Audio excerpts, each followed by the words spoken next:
The ongoing hemorrhage of Nigerian professionals to other climes in search of a better life and improved working conditions seems to be hitting the country's investment banking space and financial advisory industries on a whole new level.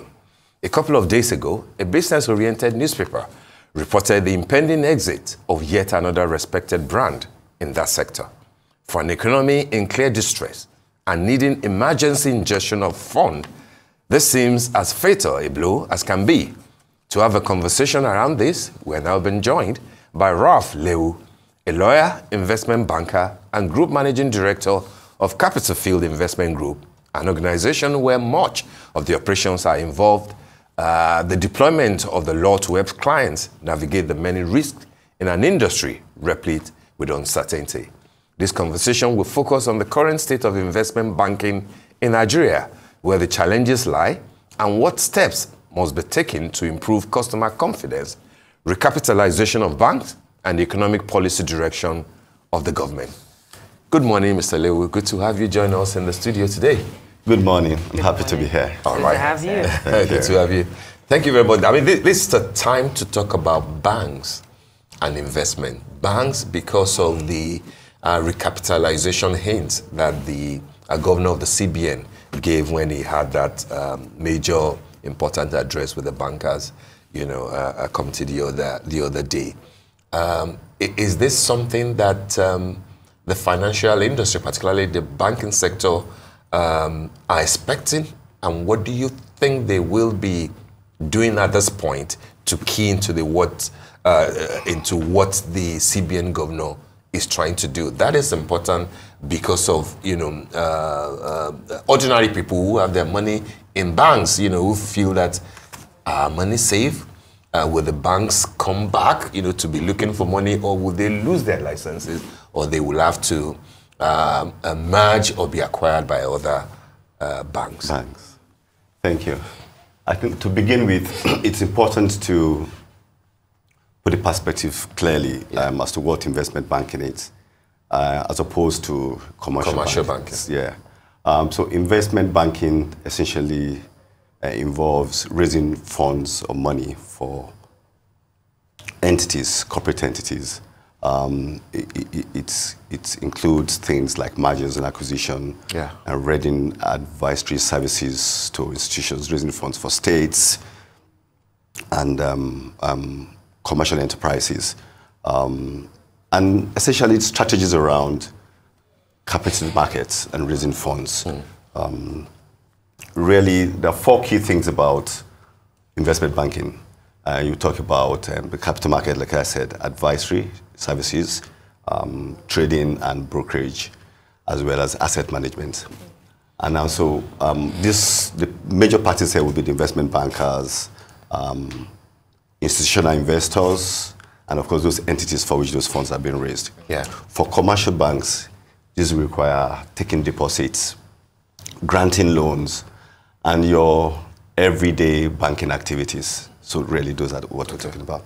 Now, back to your point and the question. No doubt, the market's been expecting this. Any discerning operator would know that with the twin issue of the depreciation of the currency, and inflation, the 25 billion you had a couple of years, almost 20 years ago, it's nothing today.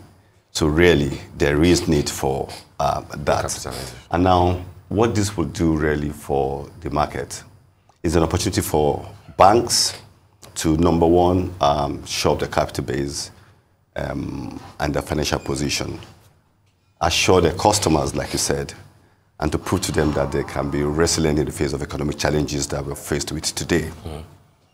With all of that, banks can also show that with the growing economic like we have in this country and the required debts, which we really don't have, you need enough and sufficient capital to be able to play in the market. If you want to play the global space, if you convert 25 billion naira today to dollars, you and I can guess where we're talking about. So we are not anywhere close to where we should be. And really to play and for a developing economy like ours, so much needs to go to infrastructure. And we talk a lot about money to put all that in place. And so really, it's not a bad thing, and I think the market has been expecting it. And so, like I said, what people should be doing now, and what I think people are beginning to talk, and then this is where we need experts. You talked at the beginning about the death or paucity of professionals. Yes. This is when people are going to witness what should be in place to have that done. All right then, but when we speak about this reported exit That's of right. professionals already from Nigeria's investment banking and financial advisory sectors, it is a cause for concern. But I'm curious to know, as you know, the GMD of Capital Field Investment Group, what strategies has your organization adopted to see how to maybe retain and attract top talents in the face of increasing immigration of professionals from the country? And would you be able to maybe provide insights into the extent of this hemorrhaging that we're seeing and its impact to the industry's talent pool? Thank you. I'll start with that extent.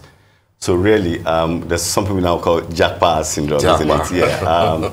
So in the first instance, my assessment would be that we have inadequate number of professionals. The last time we witnessed the real influx, so to say, then would be 2006, 2005, when we had the last banking consolidation in Nigeria. And during that period until a few years ago, we've had experienced and well-trained professionals and competitive ones in the industry, particularly in the investment banking space. But until recently, there has been, like I said, huge migration of Nigerians, of course, because of the hard economic conditions in the country. Nigerians play in the global space, and we have Nigerians everywhere. You can hardly go to any part of the world, particularly in the academics, where you won't find Nigerians. Fintech, which is what we're talking about, we have Nigerians play in that space. And so when they see what their peers are earning and what they're earning now locally, the first temptation is for you to just leave the shores of the country to want to earn what others are earning. Having said that, for us as an institution in Capital Field, our mantra would be to attract and retrain people. Money is very important, but we believe it's beyond that. Respect is very key. Yeah. When you have cause to work in an organization, for us, we always say, our name is on your CV. Now, when you leave for any reason, you will remember that you've been part of this family. And we never let go of our people, in the sense that even if for any reason you have to leave them, we're still part and parcel of us. We do things together. We still continue to do businesses with those that probably have moved on to set up their businesses. And so really, they never really leave. They may physically leave, but somewhat they're still with us in very many ways. We've had cause to actually encourage some of our employees to go out and take opportunities even outside of the institution. We see them as our ambassadors. Okay. And so, or for instance, there may be new things in the economy which we're not prepared to take on at the moment. We can encourage some of our people to go in there and even help them, support them to achieve that. So for them to see it as part of their family. And then we're actually thinking of something like we say, Capital Field collegiate, so to say, because we have quite a few of our people outside of the country, some studying, some trying to take up vocations we think can help grow that family that we're having together. Then, fantastic. So you've spoken a lot. You've spoken about the currency depreciation, and That's you know right. that's partly why people are leaving the country is because they don't.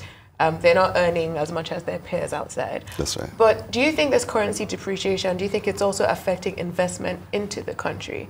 Because, you know, numbers that we're seeing recently of investment coming into like the technology sector, fintech, edutech, health tech, it seems that this year's numbers are the lowest that we've seen in a while in terms of even in Africa as a whole. That's so right. do you think this forex pressure is also affecting the investment banking sector as a whole? Thank you. So there are two sides to that coin, if you ask me. For an investor, the return on investment is very key. But besides that, you must be able to repatriate your investments and the dividends and whatever gains you have in there. Nigeria, as an emerging economy, it's one that you will see that investors love because the return on investment is a lot more than where you can find, particularly in developed economies. So for them, it's an attraction. Okay. Now, the pressure been the inability of people to move their funds out of the country. Yeah. We experienced that, and I suspect that's what it is. I mean, I can see that's what this government is trying to address. You recall that a couple of weeks ago, they paid part of the obligations due to those they have promised to give funds to, and that actually helped the market.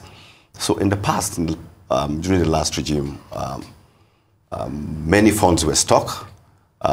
Investors couldn't take their money out, and then in the twilight of that administration, I think the government began to default. CBN began to default with the obligations until this government came, and the current management of CBN began to sort them out. So that has helped.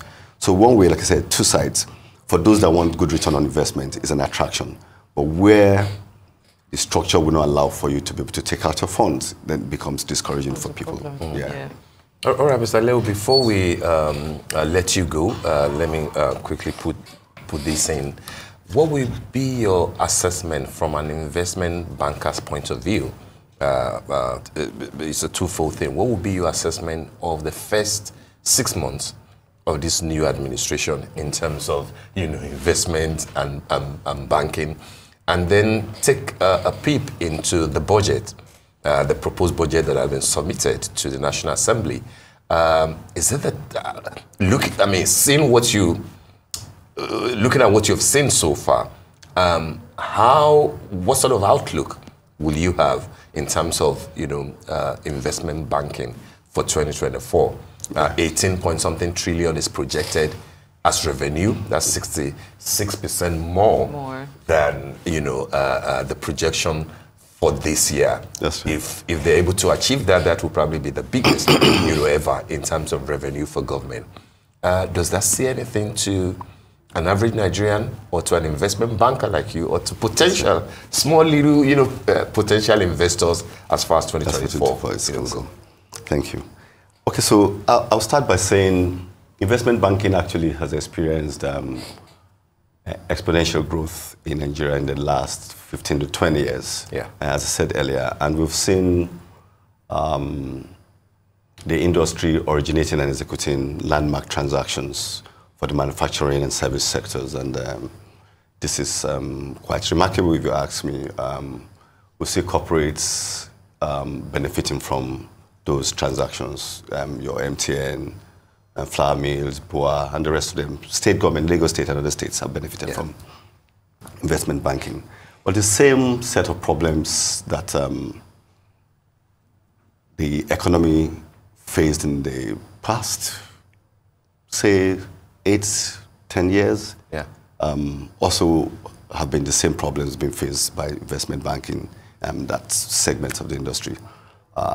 For the reasons we discussed, challenges such that uncertainty in the regulatory environment, the lack of collaboration that you require between the stakeholders and the regulators, challenges like we talked about, paucity of trained hands, experienced people, and then the lack of debts that require infrastructural constraints, economic uncertainty. Those are issues being faced recently.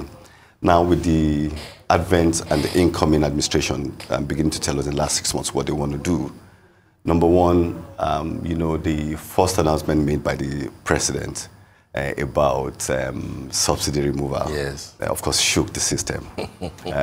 No doubt, some would tell you he's bold to challenge the system and the status quo, and to tell us the reforms are very necessary.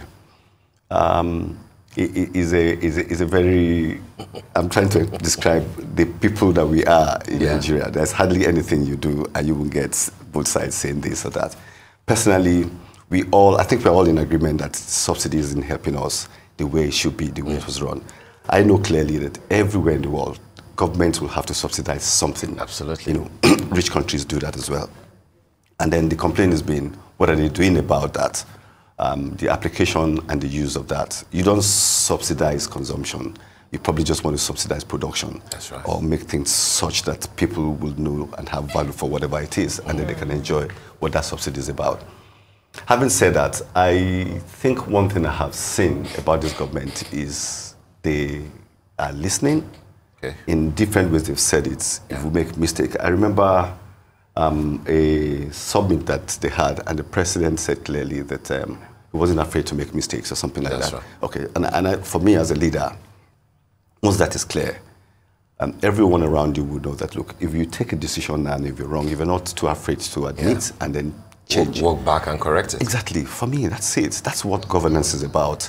The people know that if you make that, no one is infallible. And then the people around the government or the seat of government, if they advise the government wrongly, they know when the people push back, and then they realize that the government will listen and then walk back to it, like you said. Right. Then we know that then there's a listening government. I had seen that a few times they took certain decisions and people said they didn't like that, and then they corrected that. Back to that point, I would imagine that with the reforms they're talking about, with what the CBN governor has also hinted about what we're having, and the market should be prepared for this. Once you can drive up investors' confidence, people will begin to see what it is. Nigerians just have to learn to prepare to walk it the way it should be. And then when the people in government also can show and prove to us that they are also in need with us, and to sacrifice like they ask us to sacrifice, then maybe the confidence level will begin to come back and people will begin to We're trust literally talking about that before you came in. The importance of going through temporary pains for permanent gains in the future. Thank you so much for being on here, Mr. Raphael Lewu, investment banker and GMD of the Capital Field Investment Group. We appreciate your time and analysis. Thank you so much.